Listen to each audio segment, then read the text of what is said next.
question for everybody here. Who here has been asked, why is this town called Three Lakes?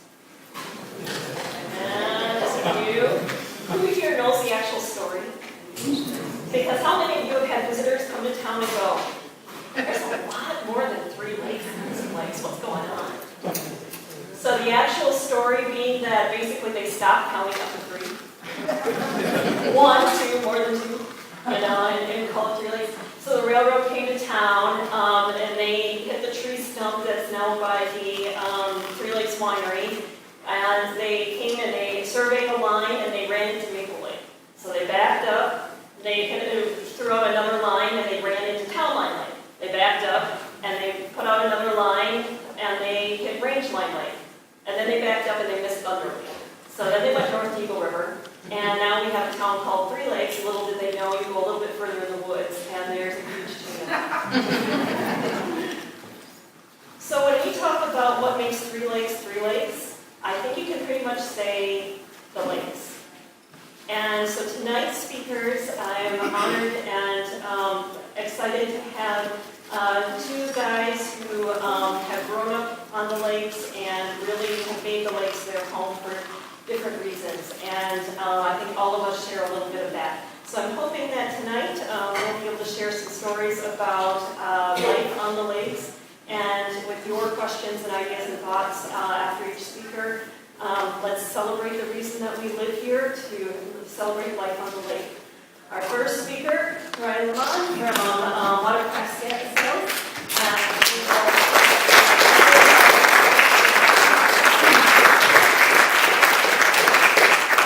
100 years of keeping us living on the water. Okay, everybody, for those of you that don't know me, my name is Lamon, and my father and mother own Watercraft Sales, and so last year we celebrated our 100th anniversary, so we're 101 years old this year, and this is just a little bit of a history that we put together for that event, so I'm just going to initially read from there and then kind of freelance after that. So I'm just going to start with that and we'll take it from there. So it says the first motorboat, pleasure craft, appeared in the United States in the 1980s. By the early 1900s, they were popular in the 3 Lakes chain of lakes. These wooden boats were 20 to 30 feet long and equipped with heavy marine inboard engines called launches. They were stored in boathouses built on the water at summer cottages around the lakes. The low horsepower outboards for small craft came into use mostly after World War I. It became popular for fishing and utility boats. However, I don't think this is going to work. It's loud. And you can fish the mic. okay. It's kind of nice though. It's a good prop. Alright, so however, it wasn't until the 1940s that outboard motors gained wide popularity when the light motors of higher horsepower and made of new aluminum alloys were developed. As the number of early inboards increased and demand built up for boat mechanics, in 1910, Ace Reinhardt and Ed Epler built a repair shop on the island of Maple Lake. This island was formed when the canal connecting Maple Lake to Town Lake dropped the water level by 8 feet. They also built 2 launches for use as livery boats on the chain. In 1917, Ed and R.C. Barker purchased the shop from Reinhardt, and in 1920, built Badger Garage in downtown 3 Lakes to service and sell automobiles. In 1917, Jim Gooderson built a shop on Island Lake to service the marine trade. He called the shop Watercraft Sales. Gooderson offered boat and motor sales as well as service and gasoline and boat accessories. He was a friend of Ole Evander, an early inventor of outboard motors, and he carried his line of outboard motors. Watercraft Sales became a small-scale business until the outboard business boomed in the 1940s. Higgins, Dodge watercars, and Chris-Craft launches were popular items as the outboard boats, as well as outboard boats built by Rhinelander Boat Company. About 1947, Gooderson sold his Watercraft Sales to Bud Fellows from Clearwater Lake. Fellows operated the business for 2 years before falling on hard times. To keep the marina alive, Dame James, an Everett dealer, leased the business and started expanding it. He built a new repair shop and office and began taking many new orders for boats. After collecting a number of advance payments and deposits, he disappeared to Alaska.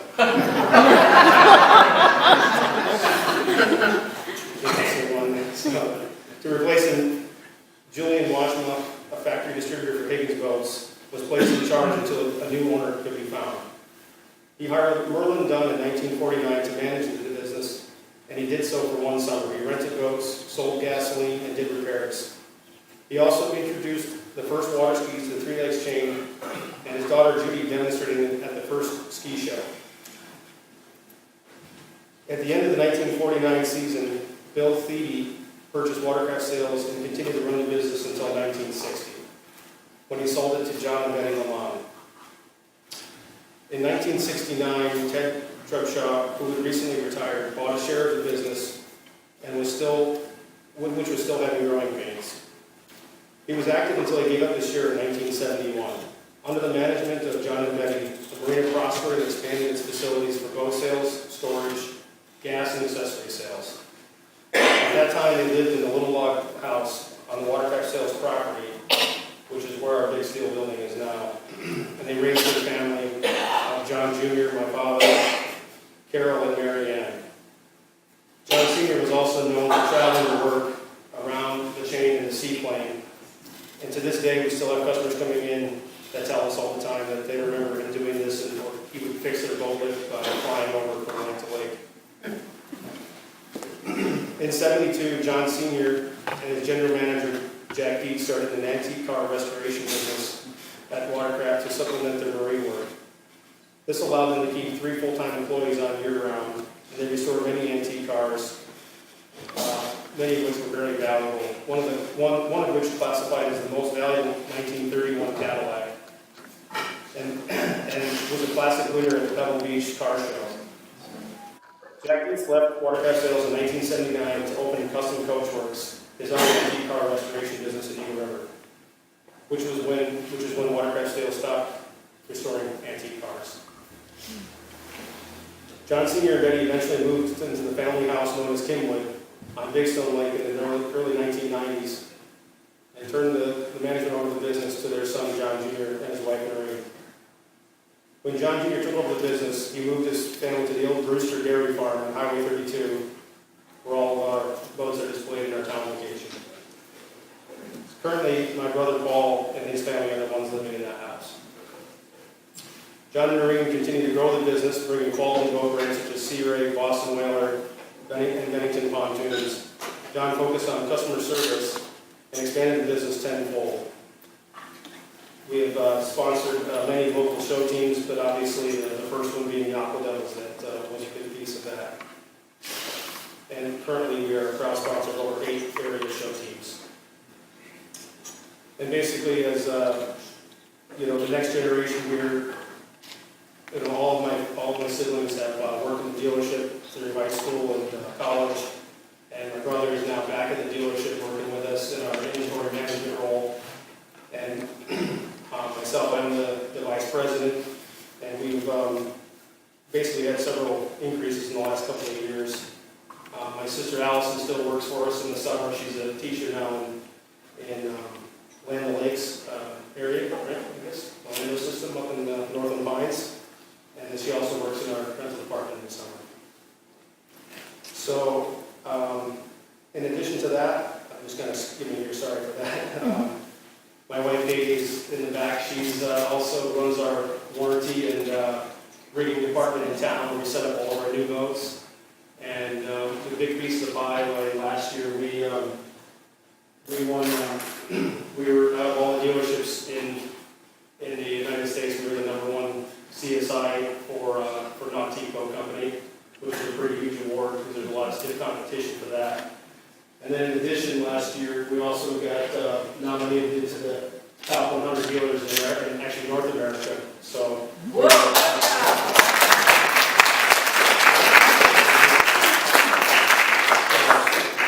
We've, we had some,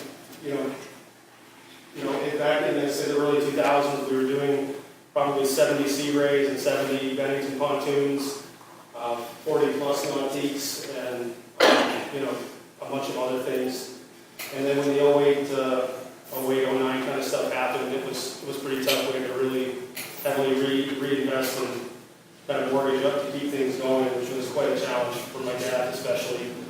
And since then, things were pretty dire there for a couple of years, and we were able to kind of tighten the bootstraps and make it happen. And since then, since 2012, things kind of grew a little bit to 14, and then 14, 15, 16 saw kind of steady increases, which we were able to then reinvest in our business and buy some new storage buildings and properties, as well as make a lot of new improvements into our shop, as far as adding a bunch of new equipment and making things easier and more efficient for our guys. As you guys probably have been there, our dealership is rather small there on Island Lake, so it makes parking and kind of maneuvering. I've got a lot of college friends and people that have worked for us over the years that they now say that they now know how to back up a boat. And so some of the tight quarters that we get ourselves into. So our staff is pretty good at trying to keep things as efficiently as possible, and trying to have our customers drop things off in town and do different things to make it more efficient for them. So we're understanding some of our limitations, and we've really been focused on keeping our customers as satisfied as possible, and we've been growing the business quite a bit. I think we might have reached max capacity in some of our areas without even adding additional staff or figuring out some different things. So it's been quite an interesting ride the last couple of seasons, and we'll have to see kind of how the economy goes as the boats are getting more expensive, and vacation time is getting shorter and shorter with year-round soccer. When I was a kid, families they'd stay for the whole summer, and especially kids on the ski team and things like that. Jeff talked about it was Memorial Day to Labor Day, and they could stay up all year. It was easy peasy. And now our customers are coming up for basically all ages on 2 to 3 weekends, or even 1 or 2 weeks. We have a customer that bought a new boat and he uses it for 2 weeks, and that's it. It comes out on July 15th, and it goes away August 1st. And so it's an interesting climate, and kind of how the marinescape has changed, and the whole marketing side of things. I mean, when I was in college, the internet was a thing, but certainly AOL Instant Messenger was about as cool as it got. So things have evolved quite a bit, and trying to stay relevant, as well as understanding that maybe marketing in certain areas isn't paying off and other areas are. So it changes about every 5 minutes, and in addition to that, the boats have gotten a lot more complex. Whether it's the wake surfing boats and the wake boats that you used to just show the boats empty, and now you show them full of water, and boom, there's your boat. And now you have to be sort of a mixologist to make sure that the wave is correct and things like that, or just your standard pontoon boat that now has digital throttle and shift and computer screens and the graphs that are as big as a TV. So there's just a lot of new technology and side thrusters and all kinds of things that you wouldn't have thought people needed, but they have them now. And so it's an interesting world that we live in. So I thought it was a little bit impromptu. Not super impromptu, but I guess I don't have a lot left to go, but certainly would like to field some questions if you want. But I guess the only other piece of news that people may not know is that my grandparents met at Pine Isle. So, anyway, so if anybody else has what? Do you have a favorite childhood memory of boating? Yeah, I should have brought that picture. There's a picture of I vaguely remember sitting on my grandfather's lap in the rowboat that my nephew Ian was using the other day. But he's got a tiller on it, and it's about 1950 style Watercraft. But my grandfather, when I was a kid, he would say, he would come home, he would fly back, and he'd fly to work and say, let's go get some lunch or let's go do something. So I'd fly with him on the seaplane, and then we would, you know, fill up the engine right there, right in the water, and then he'd fly around, and he used to do his touch and go, so he was practicing his landings. You know, so that was pretty neat. But, you know, I think, you know, it was a pretty interesting way to grow up. I mean, my dad and my whole family's obviously worked, you know, long hours and weekends, and you know, it's the Northwoods. It's not new news to anybody, but you know, it was the times that we got to spend together and being able to be in the water as much as we have. You know, it's certainly been a blessing for sure. Thank you. So what about the mail boats? You know, what do they use and what period of time were they? Yeah, I mean, service? yeah, I know that they did the mail service. I think it was. I'm not that up to speed with how all that went, but I think it was through the 50s. I know for sure in the 60s that they delivered the mail. But I'm not particular if it was a Mark Twain or which style. Mr. Higgins for a number of years. Yeah, Higgins. sure. So, yeah, so that was it. I mean, you know, that was a neat thing that I've always said, as boats have sometimes gotten delivered to the wrong location, that it would be nice to have the fire lane numbers right on the lakeside. Because one of the boat lifts of a customer got delivered using GPS to the other side of the peninsula, so they were in the right spot, just on the wrong side, on Round Lake instead of Island Lake. So anyway, that would be an interesting. You can recall, you know, getting into as a boat dealer with Well, I mean, yeah, music is interesting. Every There's day going to be a lot. Yeah, every day is kind of amusing. I think, you know, the number of people who fall into the lake, you know, is kind of, you know, going from dock to dock, or, you know, doing things. The guys that volunteer to scuba dive for gas taps, and people spin off their gas tap and there's no chain on it, and falls in the lake. And so we always got a couple of rowdy volunteers to jump in for that. That's always a good time. You know, kind of saving some of the submerged boats that have happened. Those are kind of interesting ordeals when, you know, using, you know, multiple different things, but some semi-truck inner tubes to float them up. And it's a lot of, I don't know, there's a lot of interesting things, I guess, that I've happened. I'm trying to think of all the amusing ones, but usually when you make a mistake, like using too small blocks, and one of our younger employees bumped it with a truck and sent one of the boats down into the boathouse, you know, in the water. And so luckily it was one of our boats. So it wasn't don't worry, it wasn't your boat, Terry. I have a question. Do you have any background on when the boat lift between the Three Lakes and the Eagle River chain was installed? I know We've done it. there's a dam there, because when I was a little kid, we used to go up and down. Yeah, I think we got it right up on something like that. I think it was 11. It was either 11 or 29. I have to look it up, but it was somewhere in that, you know, 20-year span, I guess. So I think it was 1911-ish. Is it right? It was the Army Corps of Engineers. I think it was after World War I when they were trying to get more jobs for people. That's when they did a lot of the national parks and a lot of the, like in the next lay, a lot of the little campgrounds and so forth. So. How about boat explosions and fires? Yeah, there's a few. My brother was filling one up, and he when he was about 14, and he told somebody to make sure they put their blower on, and they said, "Nah, we never use that." And then they pushed off luckily and turned the key, and it started. They had a leaky fuel in the carburetor that was leaking, so that one lit up pretty good.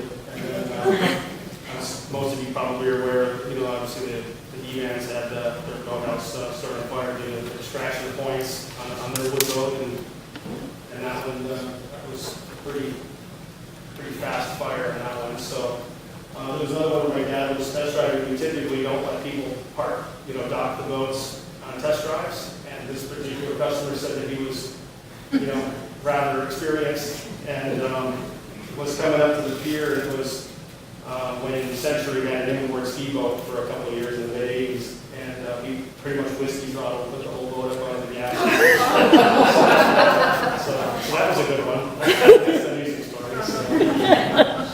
So that was a pretty typically don't let people dock the boats on test drives, but lots of interesting things about it. So. What's the most valuable boat that you've seen on a lake at the lakes? Well, we have in storage, we have customers, we have an old barrelback Chris Craft that, for the longest time, and I think it's not, there's a few things about it that doesn't make it the most desirable. So in its current condition, I think it's in like about $120,000 boat, but we've had some different sea rays and things, there's some larger ones that were in the, $300,000 range, but I quoted one out yesterday for a guy in the UP that was about $625,000 for a new Boston whaler. But what's really on the chain is, there's some people that have some different style boats and things that are wealth, that are worth a lot. But the most expensive boat we currently have in inventory is about $185,000. But yeah, there's some expensive boats out there. Mostly kind of collector wood boats or other interesting finds that are worth more. Go ahead, because we've got low bridges here, so we've got low bridges, so you really can't get a lot of the cuddy cabins or larger style boats, which is nice too, right? So that's why we don't have some of that crazy stuff going on that some of these other chains have, down south and other things. If you have any experienced people coming to the area and they ask you where they should go, what do you tell them? You mean on the chain On the itself? chain.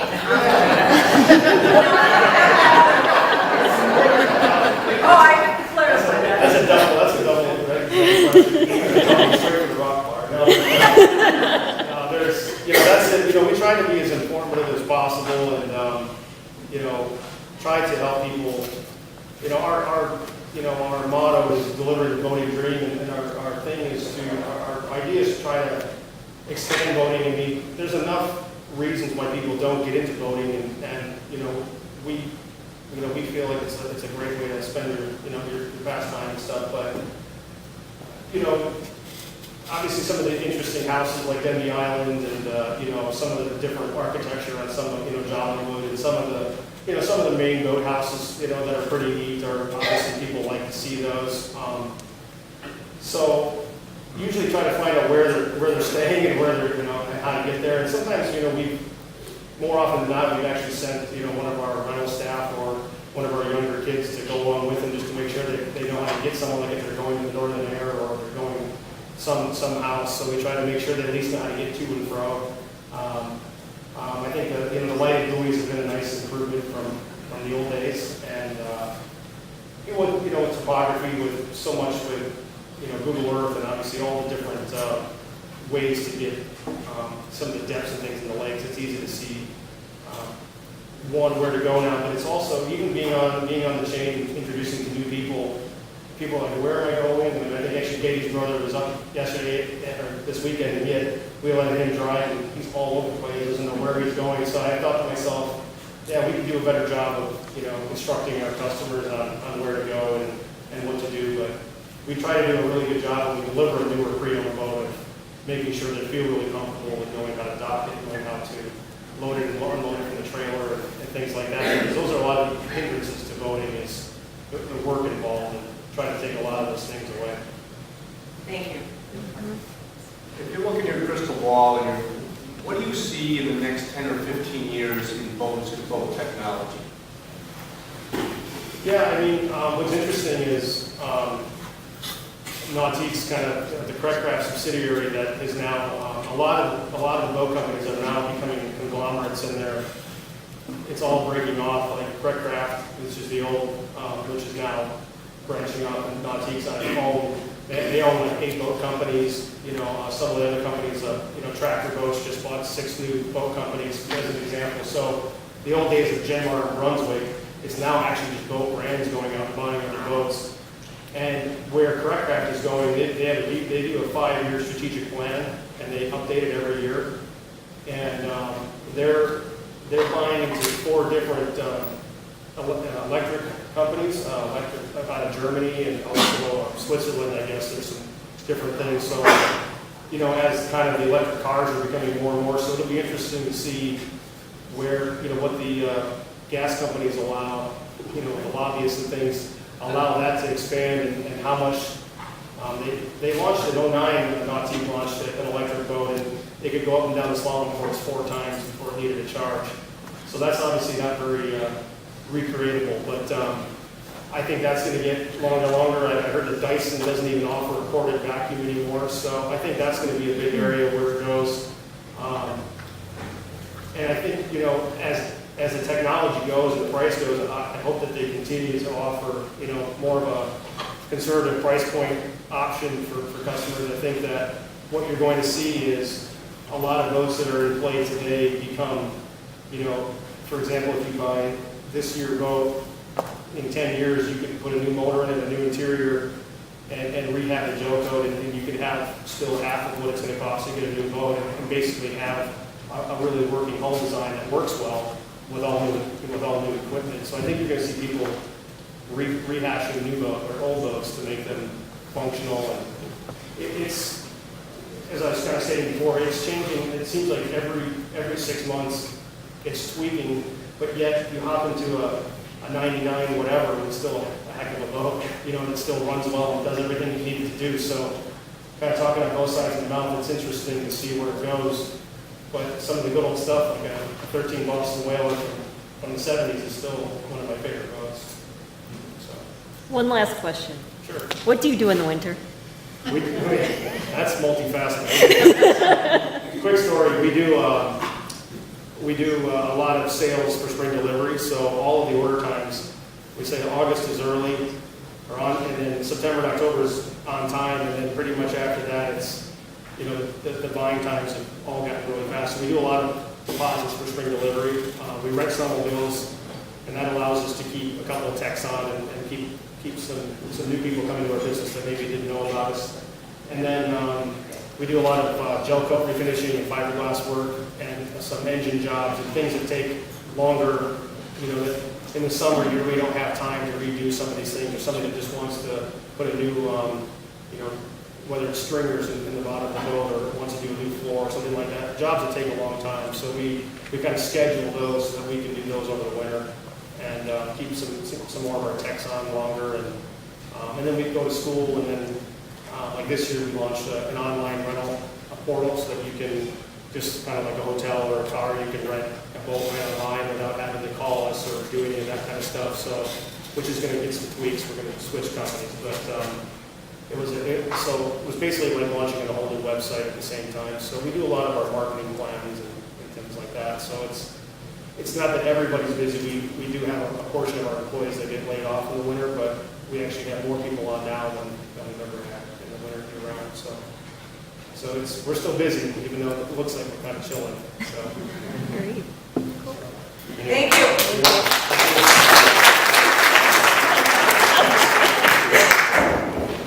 I wanted to put these pictures front and center because this is where it's all at. This is what it's all about right here. It's about people. How about Ryan Lamon and the Lamon family for 100 years? 100 years they dedicated to this town. I mean, give them a big round of applause.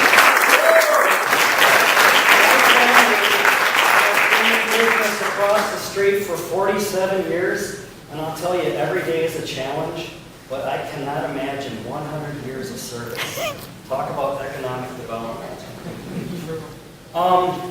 I gotta tell you, when I got a message last week and I was asked if I would share a little bit about the Aqua Devils, I was kind of taken back because, geez, that topic is so multifaceted that I really didn't know where I would start or where I would end. So I went and I visited with Erica a little bit, and I said, I'm not sure what you really want. And we chatted for a few minutes, and she said, yes, that's kind of what I want. So I'm going to start a little bit about the history of the Aqua Devils. Just give you a little bit of background. The Aqua Devils just celebrated approximately its 60th year of providing quality entertainment water ski shows for people of Three Lakes. And the reason I said approximately is because it's an ongoing debate as to when the first ski show really occurred. What happened is back in the day, there was a couple local families that started doing some water skiing, and that was when water skiing was in its infant stages. And because this was a big tourist area, these families and young people started to attract attention, and they started to gather crowds. And after they would ski and have fun on Saturday afternoon and Sunday afternoon, they started to think, geez, we're attracting these crowds, we should actually have scheduled performances. So they started to do that. And it grew into what you know today as the Aqua Devils Water Ski Show.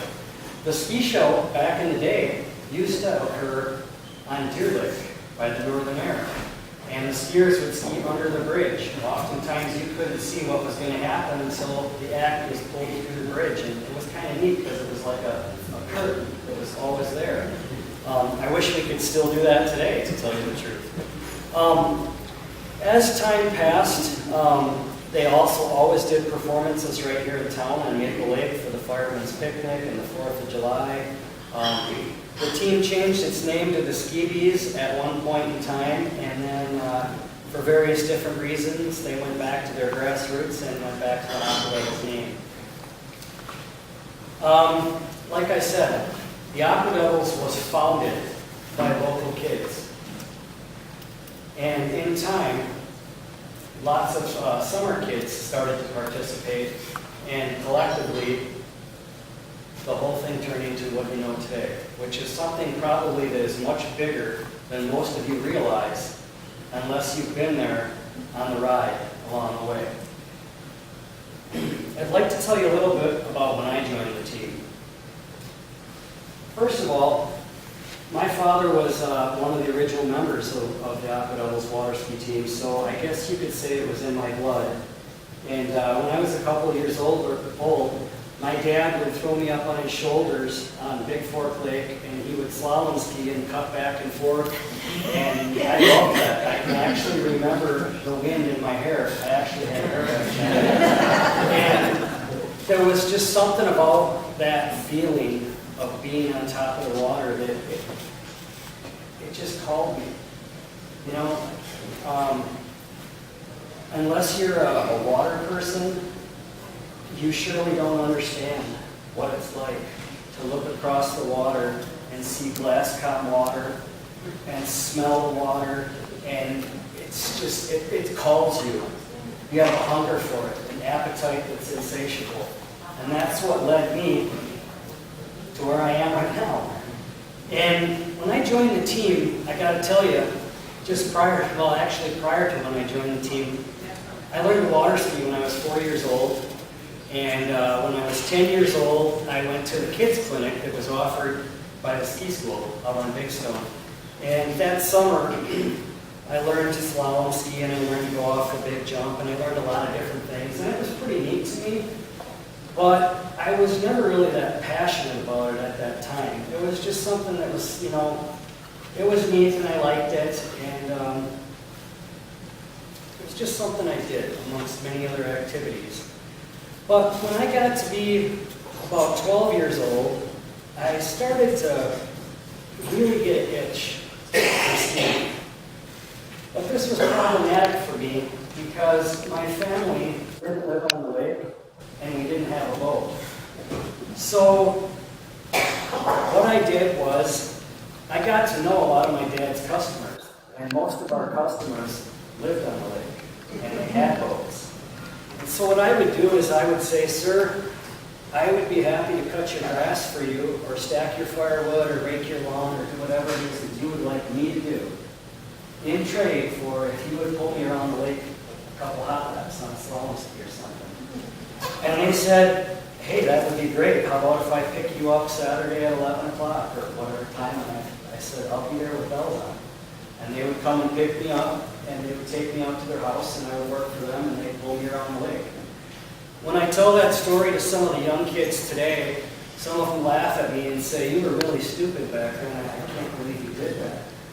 And I look them in the eye and I say, no, I was really smart back then. You see, all I had to do was mow some guy's grass for a half hour, 45 minutes, stacks of firewood, and he'd pull me around with a state-of-the-art boat on the lake, okay? I didn't have to pay for a boat, I didn't have to pay gas, I didn't have to pay maintenance, storage, insurance, etc., etc. For me, it was a dream come true, literally.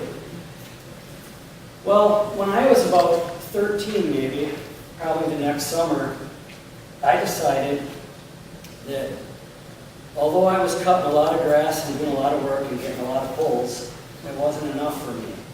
So what I wanted to do is I wanted to join the ski club, because I figured for $30 a year, that's right, that's how much it cost to join the club in the 1980, like 82 maybe, $30 for the whole summer skiing behind a brand new Watercraft at that time, and ultimately it became Nautique's. But for me, that was like a gift from God, because for $30, dude, I could ski at least on Tuesdays and Thursdays, which were practice days. I didn't even care if I skied the show. I mean, because all I cared about was being able to ski. So I joined the team, and ironically, the guy that talked just before you, or just before me, Ryan Lamon, he was about 6 years old at the time, and it was probably his first year on the team. And his older brother Paul was on the team also, I remember.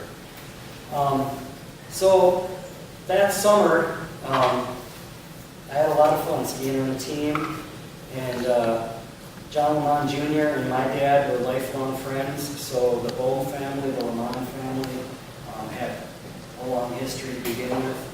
And from that day forward, quite frankly, it forged a relationship or a friendship that Ryan Lamon and I have to this day. To this day, I could have never done the things I did in water skiing without the Lamon family or Ryan Lamon, the Watercraft sales. And I'll get a little bit into that more later.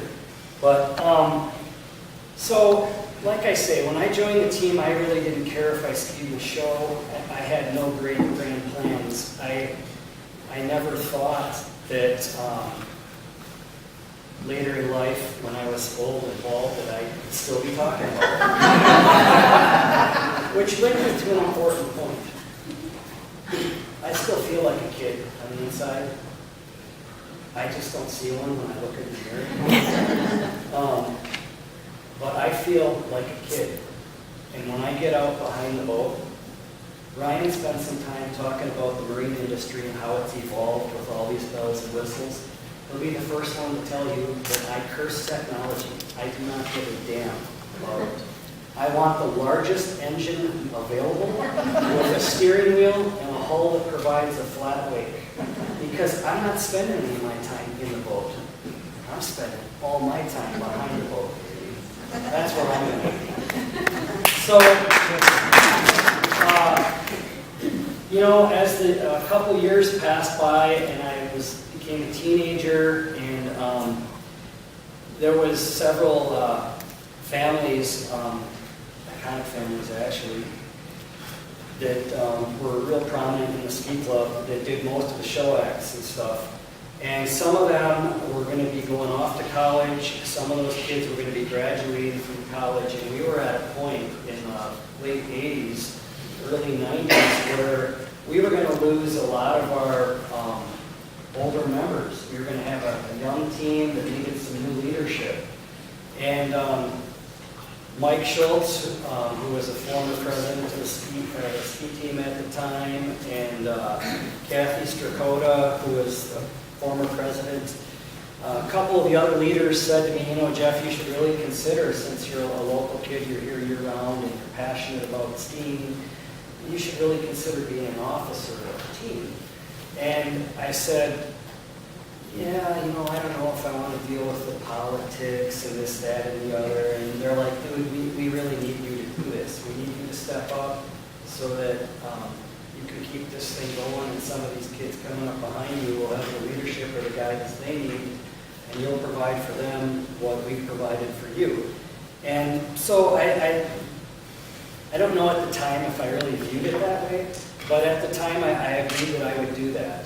And I was probably about 17 or 18. And we used to have a TV tower at the end of the dock, the ski club. And the show act was called the Flying Tower of Death. And what we did is we would climb up that tower and do a flying barefoot start off the tower and do a hot lap around the show course. And the crowd loved it. It was the greatest.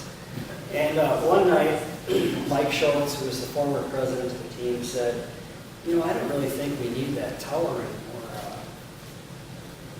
We got a permanent tower down way down here. We can just do the flying start off the bridge. I think we should do that. And everyone kind of laughed and said, yeah, right, you know. So Mike Schultz walked down there and he did it. He was the first one that ever did it. And that was his last year on the team. And from that point forward, I kind of took over that act. But the reason I'm telling you about this particular act is that was a pivotal moment for me. I had just learned to barefoot a few years prior, and I never really thought barefooting was that big of a deal. Yeah, it was something I did. It was a stunt. It was an exhibition. People seemed to like it. And I liked it too, but I didn't live for it. But when I started doing the flying bridge in that time period, my good buddy Ryan says to me, you got to see something. Dad just got this in the mail today. And he hands me a videotape that was a Watercraft promo tape. And it was the gentleman's name was Ron Scarpa.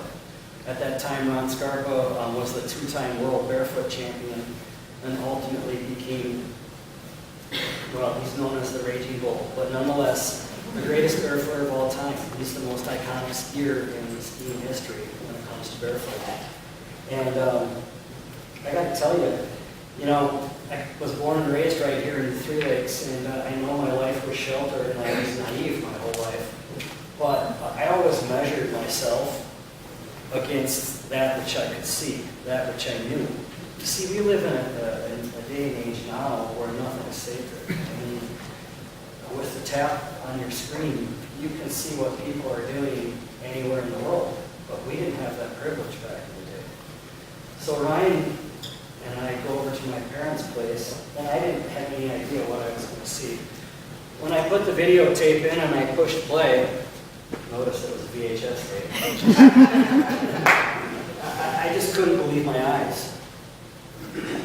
Because I saw a guy, another human being that had 2 arms and 2 legs the same as me, doing the unthinkable.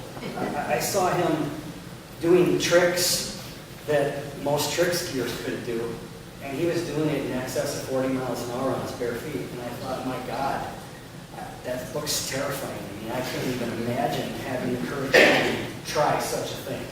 It was inconceivable to think that while you were barefooting, you'd put your foot in the strap to do a toe hold, and when that wasn't good enough, you'd turn around from front to back and back to front, just like a proficient trick skier did. I mean, it was unbelievable. And like I said, it changed my life. And I said to myself, I got to try some of this stuff. And Ryan was really excited about it too. So I'm pretty sure it was either that night, because there was still light out in our book anyway. We went out and we thought it would be cool if we tried some of this stuff, and I got to tell you, it was not pretty. We both got spanked harder than you can imagine, unless you've tried some of this stuff. But, you know, which brings me to another point, which is kind of funny. You know, Ryan's built up kind of a legendary status at the Aqua Doubles for his longevity and his knowledge of show skiing and everything he's done for the Aqua Doubles. But I got to tell you, he is not the world's fastest learner. In fact, his nickname is Sloth. Okay, do I need to say more? But he is one of the most persistent guys I've ever known. And that is what has made him the man that he is. That's why his family's been successful in business. That's why he, you know, gave you a presentation tonight. And you guys didn't walk out. You wanted to hear what he had to say. But nonetheless, Ryan and I, you know, although he was 8 years younger than me, we spent hundreds and hundreds, thousands of hours together skiing. And we both had the same passion. And so you can say, well, that's great, you know, you've told us a lot about yourself or some of your experiences, but well, what about the Aqua Devils? Well, you see, the Aqua Devils has everything to do with everything I told you. Because the Aqua Devils created, that was the platform that I climbed up on that catapulted me to the next level, which took me to the next level, and so on and so forth. And you know, in real time, as life passes you by, you kind of get lost in the moment. You don't really think about, well, where have I been? What have I done? Where have I met? And sometimes you gotta stop for a minute, take a look in the rearview mirror, see where you've been, so you know where you're going. So I was thinking about this the other day, and this is not the first time I thought about this. But if somebody could have walked up to me when I was a teenager and held out a crystal ball like this, and showed me where I was going, I would have never believed that a kid that never lived on the lake, never had a boat, won national barefoot championships in California, Florida, and Texas. And the last time I competed at nationals, I won the national barefoot championships in my division on Lake Drew at the Hall of Fame for water.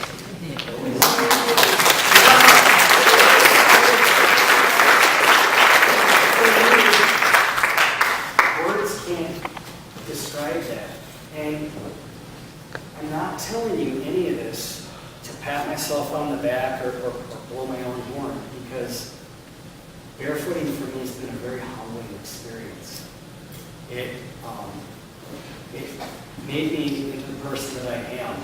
And although I did have a few successes, but I always viewed those shortcomings as learning experiences. And if you would allow me to, I'd like to tell you a couple more stories that I think is really important. I have so many stories. Probably in 1991, for the 4th of July parade, we would always tow the ski boat through the parade, and the members would sit inside the boat and discuss boat. We still do that today, and I'm sure you've seen that.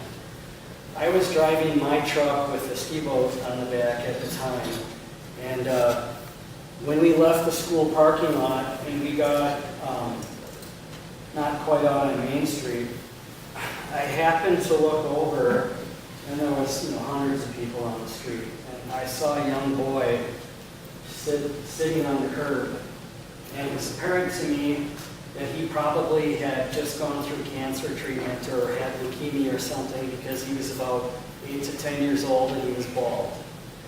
And I'll be honest with you, when I was 19 or 20 years old, I probably wasn't as cordial as I should have been.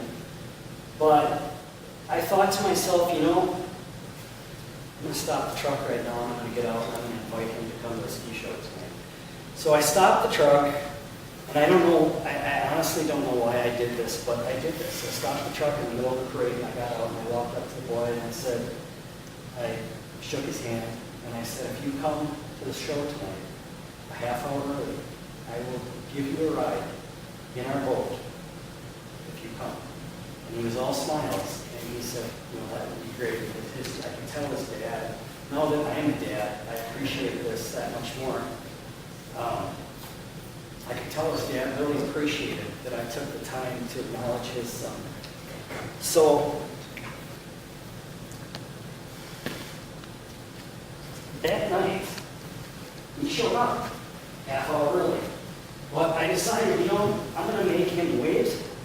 I'm going to make him wait, because I want everybody to be here and I want everyone to see him go for a ride in this boat. Because I knew that would mean a lot to him.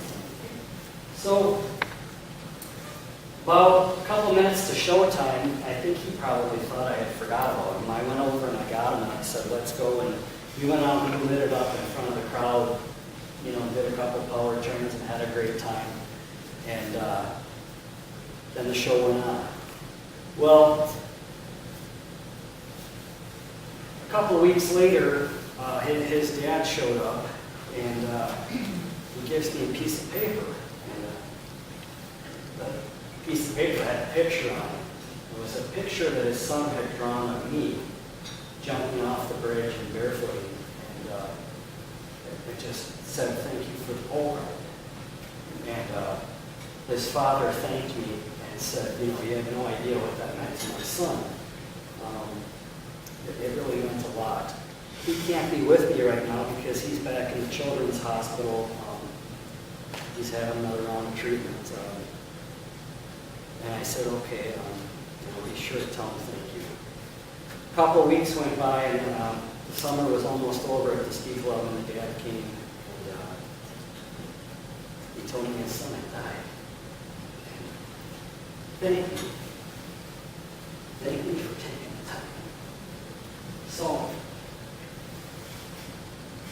I tell this story to you today because the biggest lesson that I learned at the ski club was you never ever know the profound effect that you can have on someone, good and bad.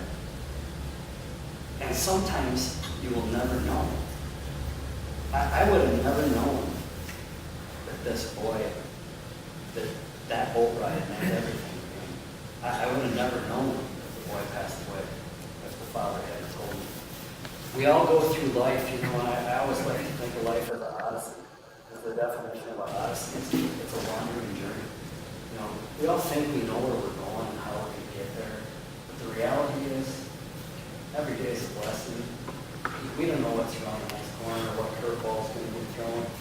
So, there are numerous occasions while I was on the team that different things happened that made a huge difference in people's lives. And like I say, you just never know what that might be. Let's see, I'm looking at my list here quick. You know, somebody said to me, if you could sum up the Aqua Devils in one sentence, what would it be about? It's easy. It's really easy. The Aqua Devils is all about empowering young men and young women to be our future leaders. It's that simple. That's what the whole team is really about. Because it's a kids club that's governed by kids, for kids. That's what it's all about. That's where it's all at. It starts and ends there, even though it doesn't end. And you can break it down in a lot of different multifacets, but it's all about empowering our future leaders. I could name off dozens of people right now who are ultra successful in life. And when I say ultra successful, it has nothing to do with money. It has to do with being a great leader, whether it's at home, at work, at play, or whatever. Just people who are really successful, and they all cut their teeth and built those skills, starting not only at home with their mom and dad, but at the Aqua. So many things happen. Anyone, I know there's a lot of alumni here, and people who have been involved. During a season, there are so many different things that happen where you need a boy or a girl or a parent or a friend right across the lake. You need somebody to rise to the occasion right now because somebody's gone on vacation, somebody's hurt. You're just constantly needing to call on people, which brings me to what I think is the next most important point, or the most important thing about the Aqua Devils. In today's day and age, it's all about social media and networking and everything else. Well, I got to tell you, probably most of the people that are here today came to this town because of the resort era, okay? Because we had all the resorts and stuff. We don't have that anymore. Probably a lot of the people that are here came to the Rod and Gun Club at one point in time, and that's a wonderful place, and there's been tens of thousands of people who have come through our community with been introduced to our community through the Rod and Gun Club. Another huge thing that unless you've been involved, you don't have any idea how the Aqua Devils is this epicenter melding local families with seasonal families. There are so many people that come to Three Lakes, and it doesn't matter if they're here for a day, a week, a month, or they're here 365 days a year, seven days a week. They call Three Lakes home. You know, this is their happy place. And the Aqua Devils brings all that together. There are thousands of friendships that started at the Aqua Devils. There are many kids who became adults or parents who became friends that became business partners. There are countless young men and women who met at the ski club who ultimately later in life got married and raised a family. And this wonderful story just keeps going and going and going. And that's the beauty of the Aqua Devils. And so I was really grateful to be able to share a lot of this with you. I was hoping I didn't have to just rehash the history of the team.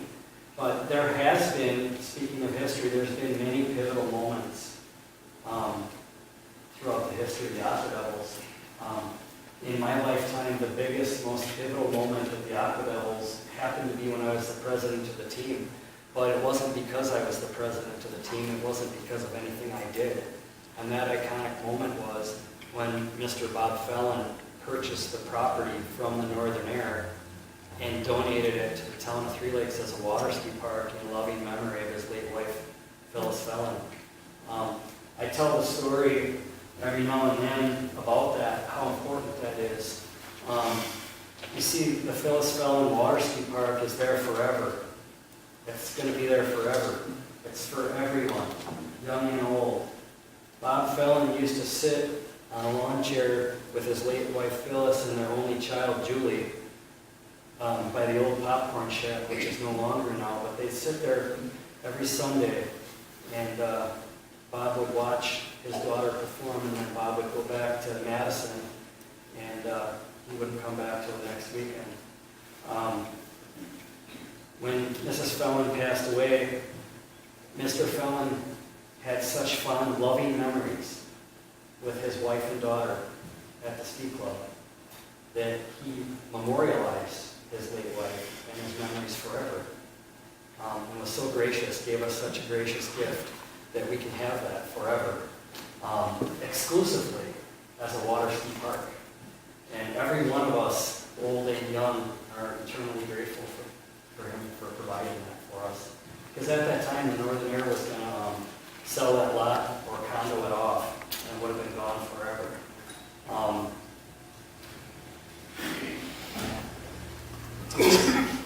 One more quick story.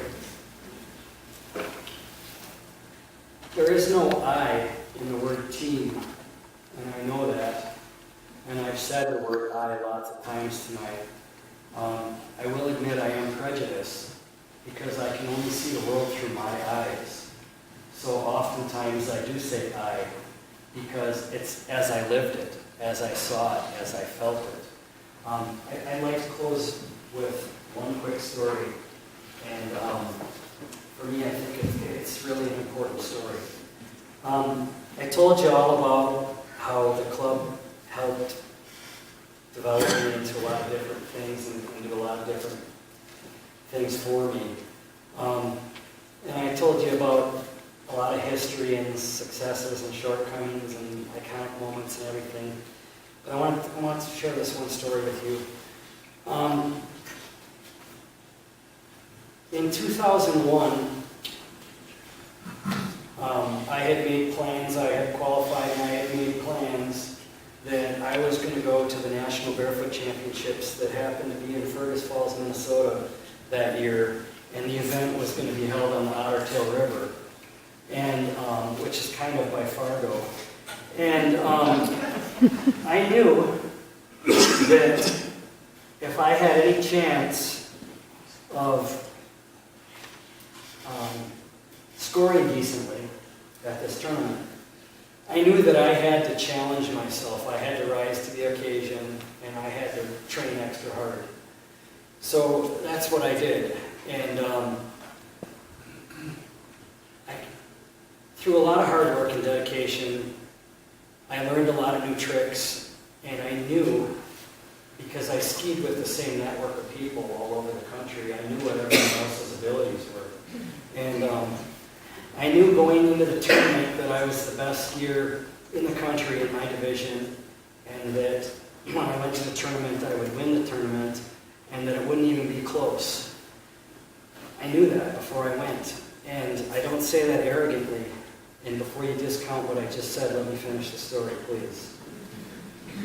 Before I left, my uncle said to me, I wish you a lot of luck and hope the best for you. And I said to him, I don't need luck. I only need to be able to go and do what I do every day. I've been consistent. I'm in the best shape of my life. I know I can do this. And he said, well, he kind of laughed and said, well, whether it's luck or skill, good luck to you. And I said, thank you. And when I said that, again, I didn't say it arrogantly. I said it confidently. So when I went to the tournament, actually, Ryan and I drove over to the tournament together. And I could not wait for my moment. Because I had been to nationals before, and I had the door slammed on me several times. Because of my own shortcomings and my own failures. That's the beauty with barefooting or water skiing. It's just you and the rope. Okay? You can whine and cry that the boat driver didn't do what you wanted him to do, or a wave came or whatever, but at the end of the day, you fell short of or met your own expectations, period. You're the master of your own destiny. And that teaches you a really important life skill. It's accountability. It's ownership. It's taking ownership in what happened. Stop making excuses. So I couldn't wait for the event to start. I couldn't wait to take what was mine in my eyes. And I had a huge curveball thrown at me just before I skied that I never predicted in a million years. While I was focused on me and thinking about how I was going to have the greatest ride of my life, my girlfriend, who's my wife now, showed up with my mother at the tournament. And my mother had never come to a tournament. And my girlfriend had. But I thought, this is going to be epic. I cannot wait for this moment. This is going to be the greatest. My mother, she comes to my first tournament, and I am going to unload the greatest pass I've ever done in my life. And I don't expect anyone to know this, but on the Otter Tail River, there's a hydroelectric dam. And that's kind of where our starting point was. And the crowd was about 3,000 feet from the starting point. To put that in perspective, when you're going 40 miles an hour, you need 2,800 to 3,000 feet of length of lake at 40 miles an hour to be able to perform a 15-second trick pass at that speed. So, since I had that much time before I got to the crowd, when I got up, I decided I'm going to wait until I'm in front of the crowd because I want my mother to get a bird's eye view of this. And so, when they hooked my rope on the boat and I said, in gear and okay, and I got up and as I got up, I said to myself, this is going to be a huge mistake. You need to get up and get down to business because any skier will tell you the worst thing you can possibly do, especially when you're performing on command, under pressure, for a tournament that you train for a whole year, the worst thing you can possibly do is mind fry yourself for 3,000 feet down the lake before you can start. Okay? But I could not resist the temptation because I wanted to do this in front of her. So, my very first trick out of the box was a barefoot flip. At the time, it was the biggest trick in barefooting. And I was the only one at the tournament that started their trick pass with this trick. And I purposely did that to set the tone, because I knew there was going to be 10 more skiers behind me. And I really wanted to silence them with that trick. And it usually worked.